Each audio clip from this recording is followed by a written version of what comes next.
Catatan Presiden RI.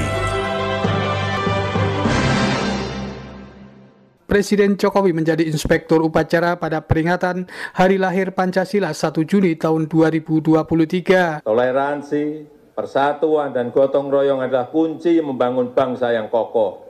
Oleh sebab itu, saya mengajak kita semuanya untuk menolak ekstremisme, menolak politisasi identitas, menolak politisasi agama. Mari kita menyambut pesta demokrasi pemilu 2024 dengan kedewasaan, dengan sukacita, dengan memegang teguh nilai-nilai Pancasila.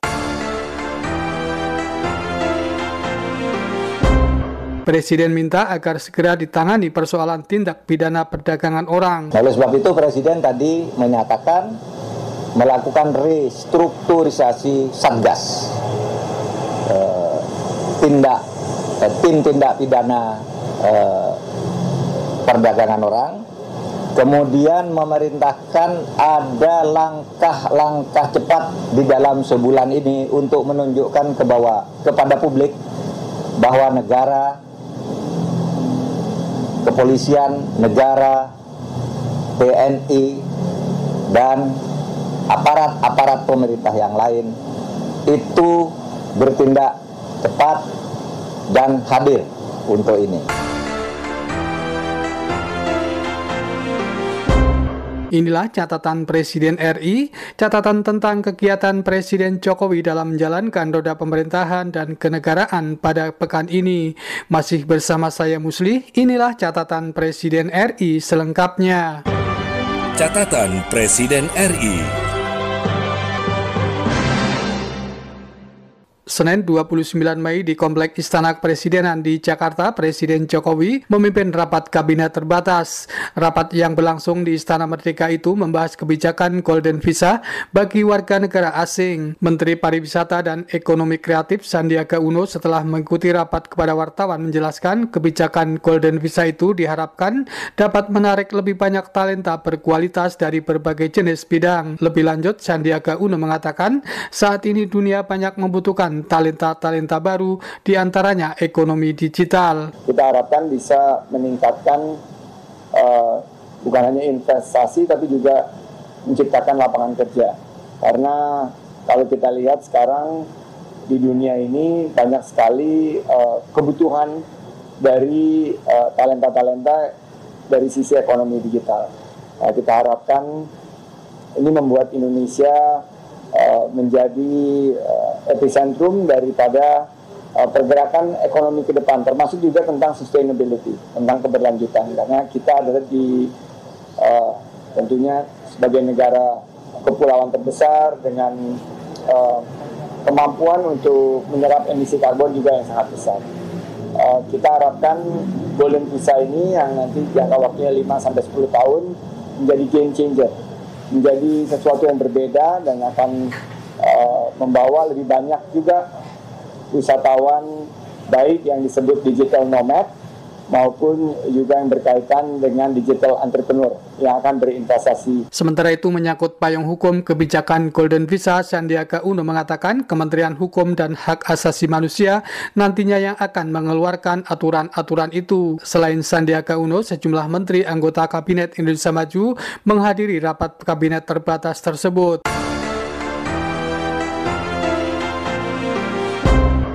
Selasa 30 Mei, Presiden menerima panitia seleksi atau pansel pemilihan calon anggota Dewan Komisioner OJK di Istana Merdeka, Jakarta.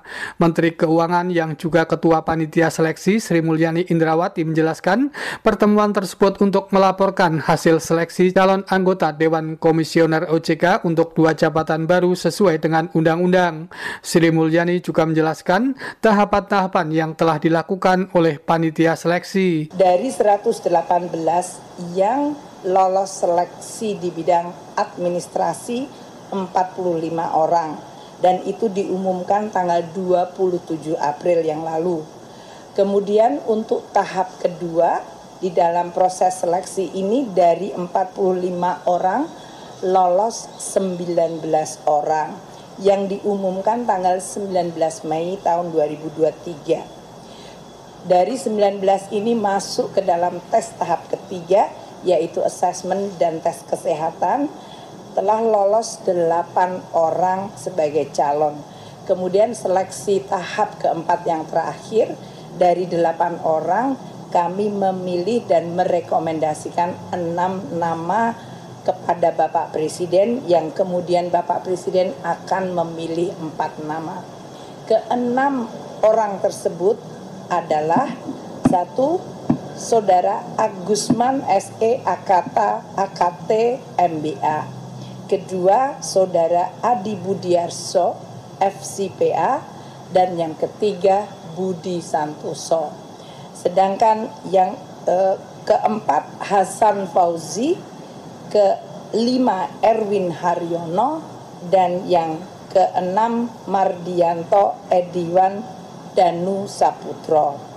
Sesuai dengan Undang-Undang Nomor 21/2011 mengenai OJK, dan untuk pelaksanaan selanjutnya Bapak Presiden akan mengirim kepada DPR 4 nama untuk 2 jabatan KE ini, yang kemudian DPR akan melakukan fit dan proper test dalam jangka waktu maksimal 45 hari. Presiden Jokowi saat menerima panitia seleksi itu didampingi Menteri Sekretaris Negara Pratikno. Selasa 30 Mei, Presiden Jokowi di Istana Merdeka Jakarta menggelar rapat terbatas yang membahas tentang tindak pidana perdagangan orang atau TPPO.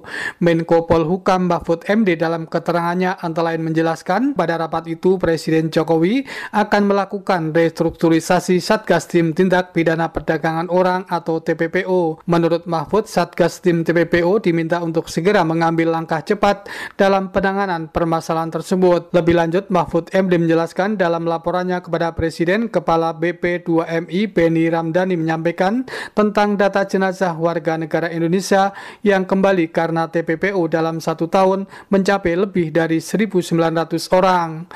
Pada 1 tahun saja mayat yang pulang karena TPPO itu mencapai 1.900 orang lebih. Khusus di NTT sampai dengan bulan Mei itu, sejak Januari sampai Mei, khusus di NTT saja sudah mencapai 55 orang mayat pulang karena perdagangan orang. Nah, oleh sebab itu Presiden tadi menyatakan melakukan restrukturisasi Satgas tim tindak pidana perdagangan orang. Kemudian memerintahkan ada langkah-langkah cepat di dalam sebulan ini untuk menunjukkan kepada publik bahwa negara,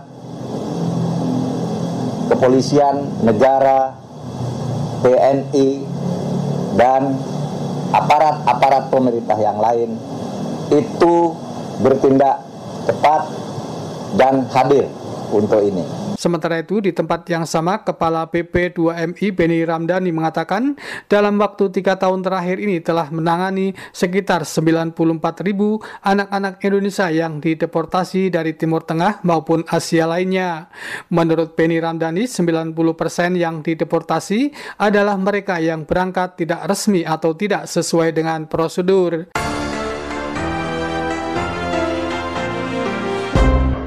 Selasa 30 Mei di Istana Negara Jakarta, Presiden Jokowi secara resmi meluncurkan logo Ibu Kota Nusantara atau IKN. Menurut Presiden, logo tersebut nantinya akan menjadi identitas bagi IKN, memiliki tema pohon hayat dengan sejumlah makna yang terkandung di dalamnya. Pada kesempatan itu, Presiden Jokowi menjelaskan logo IKN terpilih berdasarkan hasil voting terbuka yang diikuti lebih dari 500.000 pemilih di seluruh tanah air.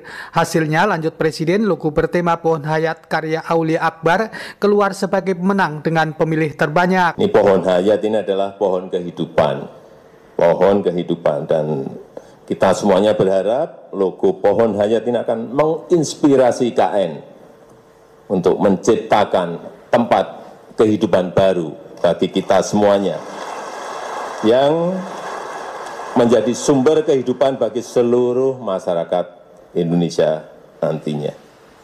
Logo Pohon Hayat juga memiliki filosofi yang sejalan dengan semangat pembangunan IKN, menumbuhkan rasa bangga dengan jati diri bangsa sebagai negara besar, sebagai bangsa yang besar, bangsa yang majemuk, dan menggugah kesadaran masyarakat untuk menjaga alam dan juga lingkungan beserta ekosistemnya. Dan juga memperkuat ikhtiar usaha kita bersama untuk berkontribusi bagi percepatan pembangunan ibu kota Nusantara kita, ibu kota masa depan Indonesia.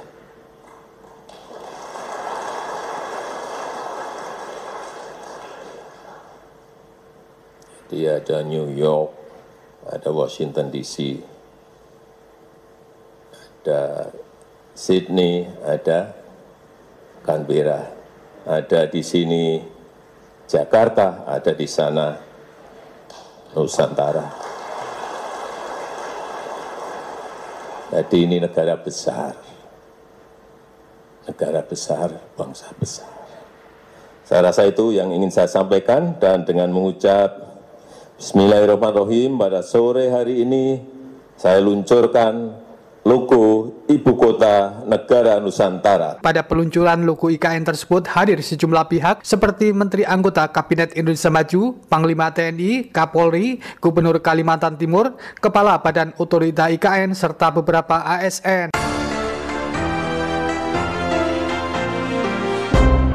Kamis 1 Juni, Presiden Jokowi menjadi inspektur upacara pada peringatan Hari Lahir Pancasila. Pelaksanaan upacara peringatan yang berlangsung di kawasan Monas, Jakarta itu dihadiri berbagai pihak. Selain menjadi inspektur upacara pada kesempatan itu, Presiden Jokowi juga memberikan sambutan.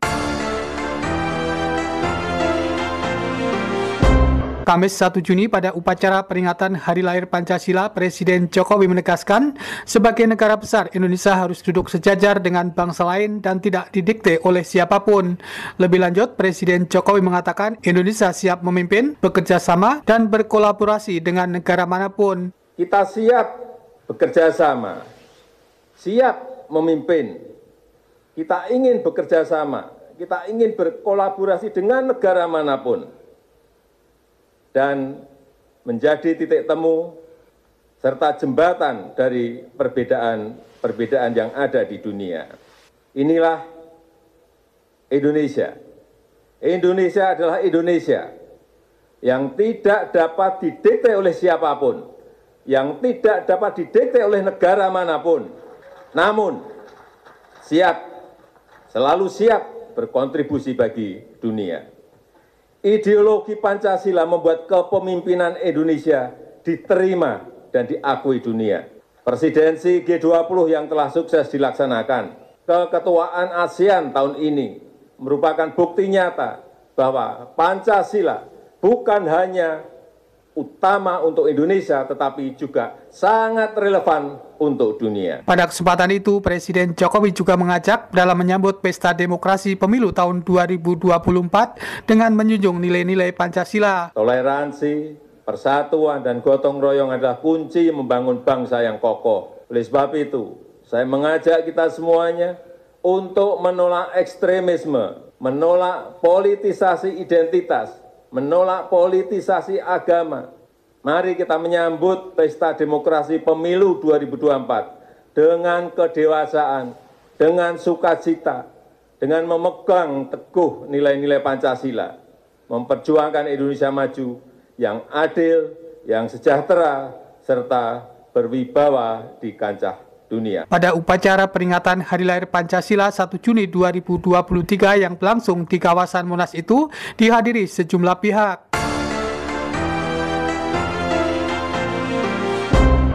Jumat 2 Juni dalam kunjungan kerjanya di Provinsi Daerah Istimewa Yogyakarta, Presiden Jokowi meresmikan jembatan Kretek 2 yang terletak di Kabupaten Bantul. Presiden Jokowi mengatakan jembatan sepanjang 2,7 km tersebut dibangun dengan nilai investasi sebesar 364 miliar rupiah. Selain itu, Presiden Jokowi menjelaskan pembangunan jembatan tersebut dalam upaya pemerintah membangun konektivitas. Ya, ini jalan lintas selatan. Ini dari ujung Banten nanti sampai ujung di Banyuwangi di Jawa Timur segera selesai tahun ini. Kalau sambung tadi kekurangan di daerah istimewa Yogyakarta 14 kilo, kemudian yang di Jawa Timur 24 kilo selesai, sambung semuanya dan keadaan jalannya seperti ini. Kita harapkan kecepatan jalur logistik, mobilitas orang, mobilitas barang, semuanya bisa lancar karena kita telah memiliki jalur lintas selatan. Dan kita harapkan daya saing produk-produk yang ada, yang diproduksi di Jawa bagian selatan ini bisa masuk ke pasar dengan competitiveness yang jauh lebih baik. Presiden Jokowi pada peresmian itu didampingi oleh Menteri PUPR Basuki Hadimulyono serta Gubernur Provinsi Daerah Istimewa Yogyakarta. Selain meresmikan jembatan Kretek 2, Presiden Jokowi dalam kunjungan kerja di Provinsi Daerah Istimewa Yogyakarta juga melakukan sejumlah kegiatan. Demikian catatan Presiden RI pada pekan ini. Tim Liputan Muhammad Rizkyanto, Bayu Istiqlal, dan saya Muslih melaporkan. Catatan Presiden RI.